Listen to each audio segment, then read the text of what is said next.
UI UX Python నేర్చుకోండి, లక్షలు సంపాదించండి. Join Quality thought.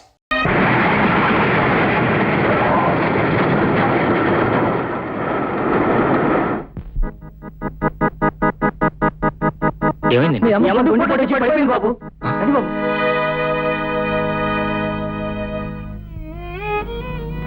అమ్మా డాక్టర్ వెంటనే పట్టణం తీసుకెళ్లి పెద్ద ఆసుపత్రిలో చేర్పించండి. చాలా ప్రమాదంగా ఉంది. చీట్ రాసిస్తాను, ఇంజక్షన్స్ అవి తెప్పించండి. అన్నయ్య, అమ్మని వెంటనే పెద్ద ఆసుపత్రిలో చేర్పిద్దాం అన్నయ్య, లేకపోతే అమ్మా లేదమ్మా, అలా జరగదు. జరగనివ్వను.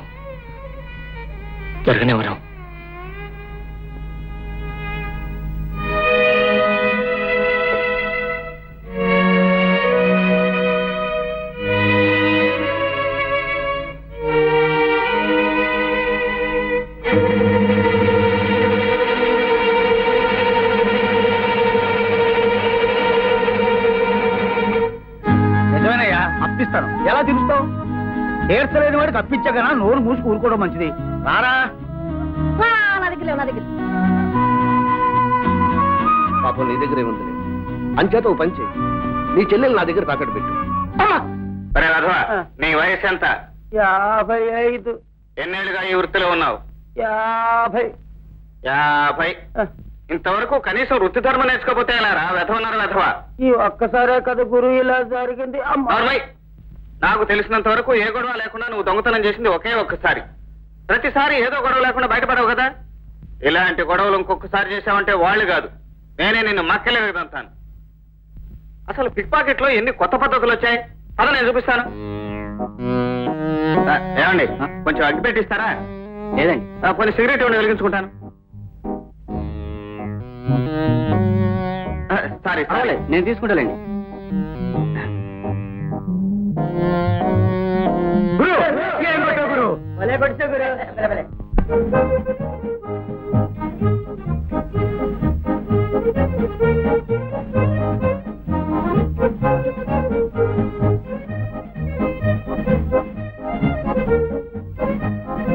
ఏంటి తాత వచ్చావు? నిన్ను తీసుకెళ్దామని. అమ్మ రమ్మందా? రమ్మంది. నిజంగా తీసుకెళ్ళటానికి రమ్మందా? పొల్లగాటికి తీసుకెళ్ళటానికి రమ్మంది. తాత, ఏ రోజుకైనా నువ్వు మారుతావని, తనను తీసుకెళ్తావని ఇన్నాళ్ళు ఎదురు చూచిందిరా. కానీ ఓ పిచ్చిదానా, ఎంతకాలం ఎదురు చూచినా నీ కొడుకిక మారడు. నీ ఆశగానే మిగిలిపోతుంది. నా దగ్గరికి వచ్చేయి అని ఆ దేవుడే తన దగ్గరికి తీసుకెళ్ళాడా? కనీసం ఇప్పుడైనా వచ్చి తీసుకెళ్ళరా? అమ్మా అమ్మా, ఇప్పుడేంటి, ఏం ప్రయోజనం? అక్కడికి మా మనవడు మందులు తీసుకురావడానికి వెళ్ళాడు. దాంట్లో ఎవరో పర్సు కొట్టేశారట. ఆ మందులే తెచ్చింటే తప్పకుండా బ్రతికేదన్నారు డాక్టర్ గారు. అంతా మన కర్మ. తాతయ్య తానా వస్తున్నాడు.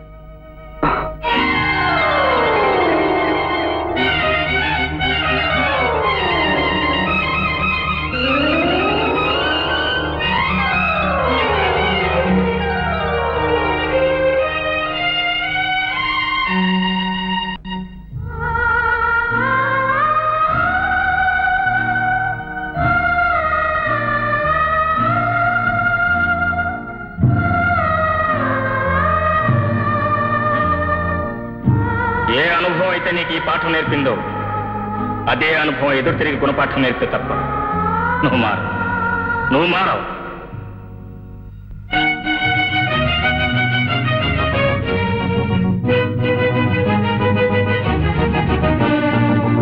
అందుకే మై డియర్ కృష్ణ, బ్రతికితే కృష్ణుల్లా బ్రతుకు. ఎప్పుడు ఎక్కడ ఎలా ఉండాలో, ఎప్పుడు ఎక్కడ ఏది చేయాలో సమయాన్ని బట్టి మనుషులను బట్టి చేయి. అదే ఈ ప్రపంచంలో సరైన మార్గం.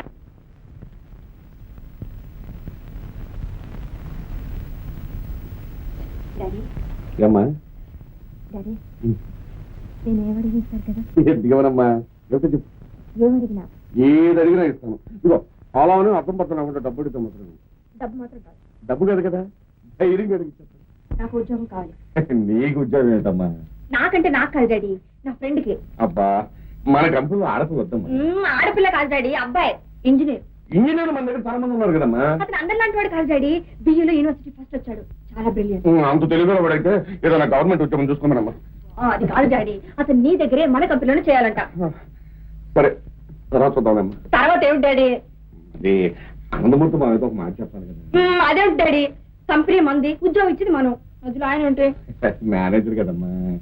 అదంతా నాకు తెలీదు, నేను మాట ఇచ్చేసాను. నాతో ఒక మాట చెప్పకుండా నువ్వు ఎందుకు మాట ఇచ్చావమ్మా? మాట ఇవ్వడమే కాదు డాడీ, అతను ఇక్కడ కూడా తీసుకొచ్చేసాను. ఇప్పుడు నువ్వు కాదంటే నా పరువు అంతా పోతుంది. ఆ తర్వాత నేను ఏమాత్రం మించి చచ్చిపోతాను. అమ్మమ్మ, అంత మాట్లాడదమ్మా. నువ్వు చావు పడితే మీ అమ్మ నా కళ్ళ ముందు కనపడుతుంది. సరే, ఏమండి? నమస్కారం. ఎవరైనా? అవును, అసలు మా అమ్మాయితో నీకు ఎలా పరిచయం? అదే డాడీ, బ్యాగ్ పోయిందని చెప్పా, 10,000 రూపాయలతోటి తీసుకొచ్చలేదు. ఈయనే తగ్గదు ముందు చెప్పామ్మా. ఒక సెకండ్ ఇవ్వయా. ఇదిగా దానిలో ఒక 100 తప్పించినట్టున్నా. అవునండి, ఉద్యోగం రాగానే ఉద్యోగం వచ్చింది కదయ్యా. ఇదిగో జీతం తీసుకోవాలని 100 తీసుకొచ్చి ఒకవేళ నువ్వు మర్చిపోయావు అంటే నేను 100 జీతం కట్ చేస్తాను. రేపు పొద్దున ఆఫీస్కి వచ్చాను.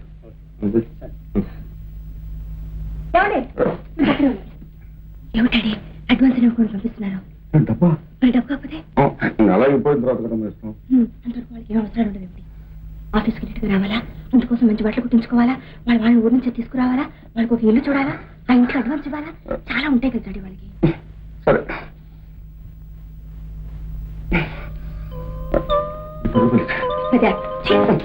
ఇది వరకు 100 పడుతున్నాడు కదమ్మా. ఆ 100 ఇప్పుడు మొత్తం 110 రూపాయలు అడ్వాన్స్. కనీసం ఒక 5,000 ఇస్తాను. అబ్బా,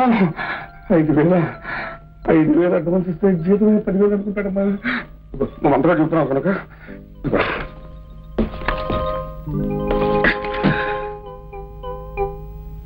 ఇదిగో ఈ 1000 రూపాయలు తీసుకెళ్ళి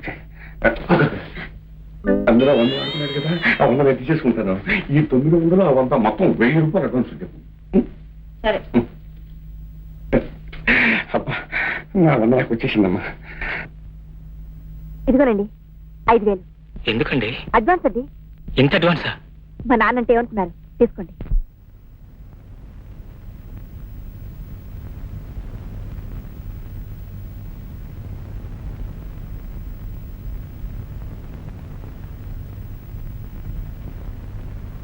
వెంకటరావు గారు, కమిన్.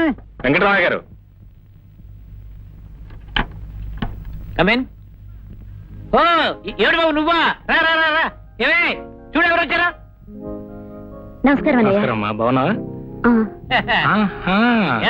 ఏంటి అలా చూస్తావు? నీ త్వరలో మేనలు పుట్టిపోతున్నాడా? చాలా సంతోషం. ఏంటి పరిస్థితులు ఎలా ఉన్నాయి? అంతా బాగున్నాయా ఏంటి? మీ ఆశీర్వాదంలో బాగానే ఉన్నా అండి. మంచి ఉద్యోగం కూడా వచ్చింది, అందుకే అర్జున్ కూడా తీసుకెళ్దామని వచ్చాను. వాడు రూమ్ తాళం వేసింది, ఎక్కడికి వెళ్ళాడు? ఇదిగో ఇది గోలెడితే తీర్థయాత్రగా వెళ్ళాము, వచ్చేసరికి ఖాళీ చేసి వెళ్ళిపోయాడని చెప్పారు. అతను చేతులు కూడా ఎవరు కనపట్లేదా?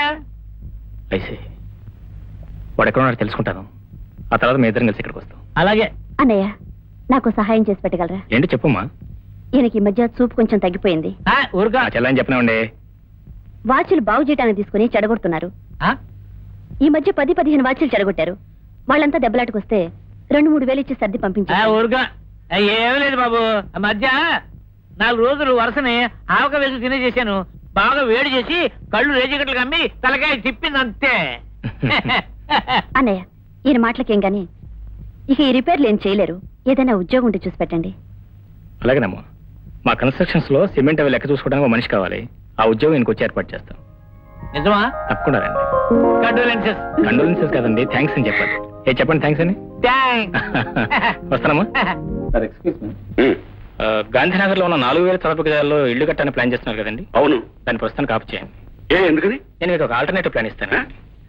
ఆ స్థలంలో మొత్తం ఎన్ని ఇల్లు కట్టాలనుకుంటున్నారండి? ఆ స్థలంలో 500 గజాలకి ఒక ఇల్లు చొప్పున 8 ఇల్లు కడదాం అనుకుంటున్నాను. 8 ఇల్లు కడతారు. అదే స్థలంలో నేను 40 ఇల్లు కట్టాను. ఎలా కడతావయ్యా? మరి అగ్గిపెట్టలా చిన్న చిన్న అయిపోవు. అవే ఇల్లు పక్కన ఇల్లు కాదండి. చూడండి, ఇల్లు పైన ఇల్లు, ఇల్లు పైన ఇల్లు, ఇల్లు పైన ఇల్లు, ఇల్లు పైన ఇల్లు, మొత్తం 5 స్టోరీస్ అండి. ఇదేం పద్ధతయ్యా? దీన్నే ఫ్లాట్ సిస్టమ్ అంటారండి. ప్రస్తుతం ఇది ఢిల్లీ, బాంబే, కలకట్టా, మద్రాసులో చాలా పాపులర్ గా ఉంది. రేపు మన టౌన్ కూడా వస్తుంది, మనం ఫస్ట్ అవుతాను. పోతే మీ ప్లాన్ ప్రకారం ఒక్క ఇంటికి ఎంత ఖర్చు అవుతుందండి?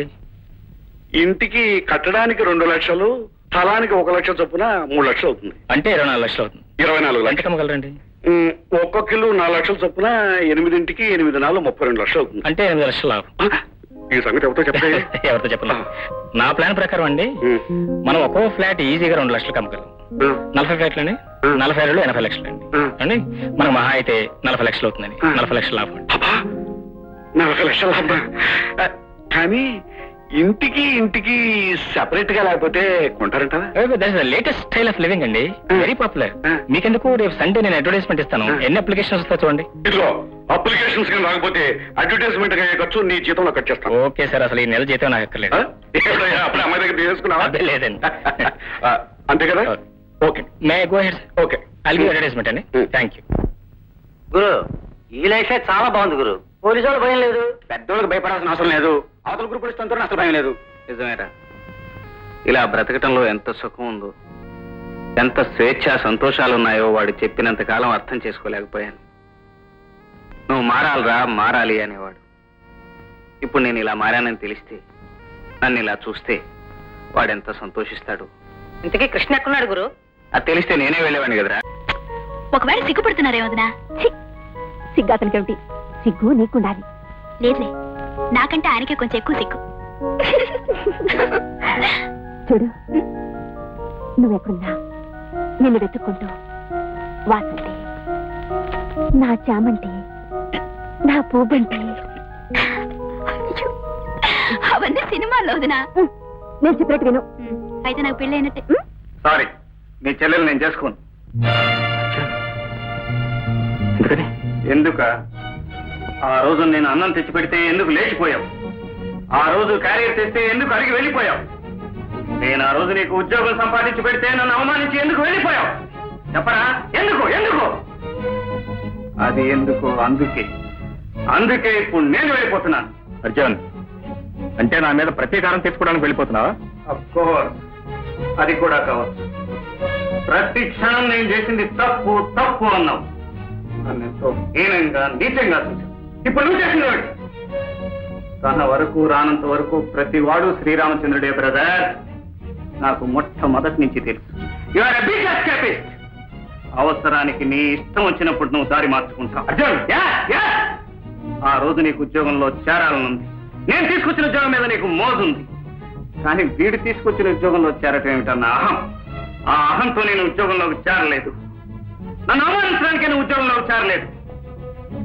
నీకంటూ ఓ దారి లేదు, నీకంటూ ఓ నీతి లేదు, నీకంటూ ఓ ధర్మం లేదు. నీకున్నదల్లా ఒక్కటి, ప్రతి వాడు నీ మాట వినాలని, నువ్వే నీతికి ధర్మానికి ప్రతీక అనిపించుకోవాలని. Very good. నీ నిజ స్వరూపం ఏమిటో నాకు ఇప్పుడు అర్థమైంది. ఈవేళ నీ అవసరానికి నువ్వు దారి మార్చుకున్న వాడివి రేపు ఇంకేమైనా చేయగలవు. నమ్మిన స్నేహితుడిని అవమానించటమే నీ స్నేహధర్మం అయితే నీకు నీ స్నేహానికి గుడ్ బై. సమయానుకూలంగా దారులు మార్చుకోవడమే నీ ఆదర్శం అయితే నీకు నీ ఆదర్శానికి గుడ్ బై. నువ్వు నమ్మిందే ప్రపంచం అనుకుంటే నీకు నీ ప్రపంచానికి గుడ్ బై. Good bye. వెళ్ళా? అయ్యో,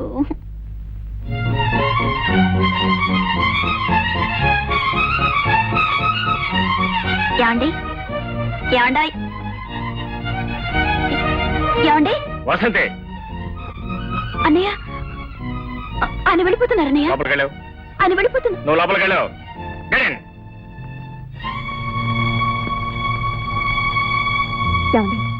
ఏమైందండి? ఏం మాట్లాడదు. అది కదండి. ఏమండి, భోజనానికి రండి. ఏమిటండి మీలో మీరే బాధపడతారు ఎందుకు? అసలు ఏం జరిగిందండి? వాడిని నేను అవమానించారట. ఏ విధంగా అవమానించాను? నీ మార్గమే గొప్పదిరా, నీ మార్గంలో నేను నడవాల్సి వచ్చిందిరా అన్నాను. అది అవమానించడం, అభినందించడం లేదులేండి. బహుశా మిమ్మల్ని ఈ పొజిషన్లో చూసి ఈర్ష్యపడి ఉండొచ్చు.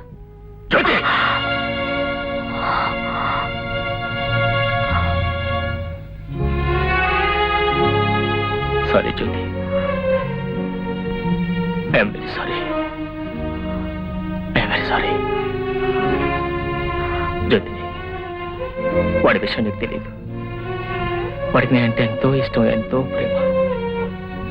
వాడికి నన్నే హక్కు ఉంది. వాడు అలా అంటంలో తప్పు కూడా లేదు. వాడికి ఎన్నో నీతులు చెప్పి నేనే అలా తయారు చేశాను. అందుకే వాడి పరిస్థితుల్లో చూసి తట్టుకోలేకపోయాడు. ఆవేశంలో తొందరపడ్డారు. నువ్వేమనుకోవద్దు. లేదండి, మీ స్నేహానికి ఉన్న విలువ తెలియక అలా అన్నాను. నన్ను క్షమించండి. వాసంతి, వాసంతి, చూడమ్మా, నిజంగా మీ అన్నయ్యకి ఇష్టం లేకపోతే ఇన్ని సంబంధాలు వచ్చినా కాదని అతని కోసం ఎందుకు ఎదురు చూస్తారు? మీ అన్నయ్య కోపం తగ్గని నేనే మాట్లాడతానుగా. చూడు వసంతి, రోజో 2 రోజుల పాటు ఉండే మా కోపతాపాలకి నీ జీవితం బలి కావటం నాకు ఇష్టం లేదమ్మా. వెళ్తాను, వెళ్ళతంతో మాట్లాడతాను.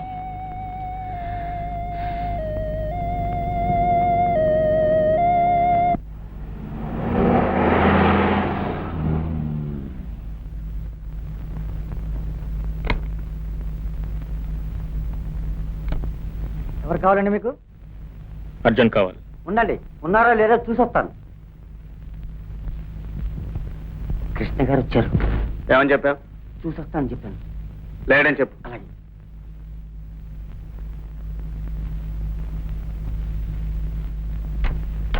లేరండి.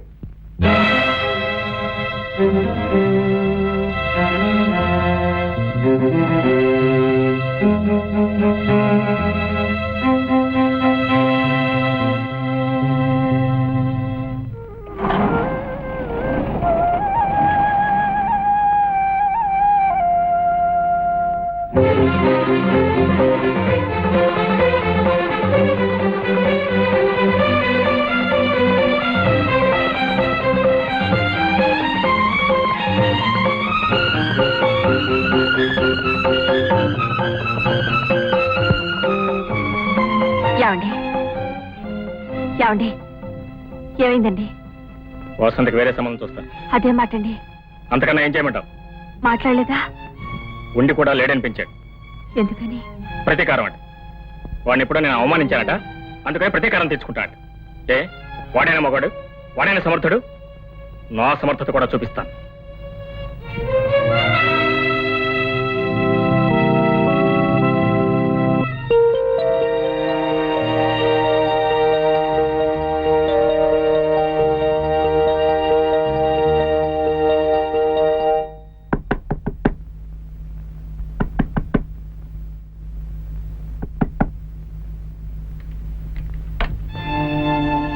వాసంతి, ఏమిటి ఇలా వచ్చావు? చెప్పండి, అసలు మీరు నన్ను పెళ్లి చేసుకోవాలనుకుంటున్నారా లేదా? ఏమిటి వాసంతి? మీకు నన్ను పెళ్లి చేసుకోవాలని ఉందా లేదా? ఎందుకు లేదు? ఉంటే మా అన్నయ్య వచ్చినప్పుడు ఉండి కూడా ఎందుకు లేడనిపించారు? వాడంటే నాకు అసహ్యం. ఎందుకని? నీతులు చెప్పేవాడు తను చేయగలిగితేనే చెప్పాలి. తను చేయకపోతే మీకు వచ్చే నష్టం ఏమిటి? ప్రతిసారి నేను చేసింది తప్పు అన్నాడు. ఎన్నోసార్లు నన్ను అవమానించాడు. నా అహం మీద దెబ్బ కొట్టాడు. మాట మీద నిలబడిన మనిషితో నాకు సంబంధాలు అనవసరం. నాతో సంబంధం కూడా అనవసరమా? వాడితో సంబంధం ఉన్న ఎవరితోనూ నాకు సంబంధాలు ఉండటానికి వీల్లేదు. వాడితో తెగదెంపులు చేసుకోగలిగితేనే నువ్వు నాకు కావాలి. నేను పెళ్లి చేసుకుంటాను, కానీ వాడి చెల్లెలుగా కాదు. నువ్వు నా భార్యగా రాగలిగితే, వచ్చే సాహసం నీకుంటే, వచ్చిన తర్వాత ఈ గడప దాటి మళ్ళీ ఆ గడప తక్కకుండా ఉండే శక్తి నీకుంటే రా.